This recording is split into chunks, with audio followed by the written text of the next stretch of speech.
জন্মগত হৃদরোগের বাচ্চাদের ডেইলি কেয়ার একটি চ্যালেঞ্জিং বিষয়। সাধারণত দেখা যায় যেহেতু বাচ্চা খেতে খেতে ক্লান্ত হয়ে যায়, কিংবা একসাথে খুব বেশি পরিমাণ খেতে গেলে শ্বাসকষ্ট হচ্ছে বা খেতে পারছে না, তাই এ ধরনের ক্ষেত্রে বাচ্চাকে অল্প অল্প করে বারে বারে দিবেন। সময় মতো যদি ওজন না বাড়ে, সেক্ষেত্রে বিশেষ পুষ্টি নির্দেশনা বা ফিডিং প্ল্যানে যেতে হবে।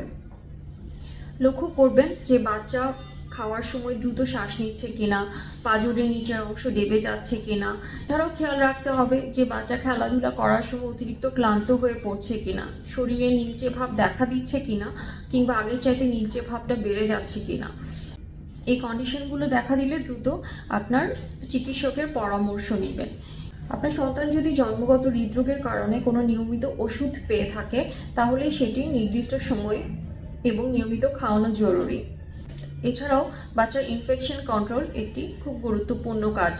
অনেক সময় ঠান্ডা, কাশি, নিউমোনিয়া থেকে অবস্থার অবনতি হতে পারে, তাই নিয়মিত হাত ধোয়া, ইনফেকশন কন্ট্রোলের জন্য ভিড় এড়িয়ে চলা এবং বাচ্চাকে নিয়মিত টিকা দেওয়া একটি গুরুত্বপূর্ণ প্রতিরোধ ব্যবস্থা।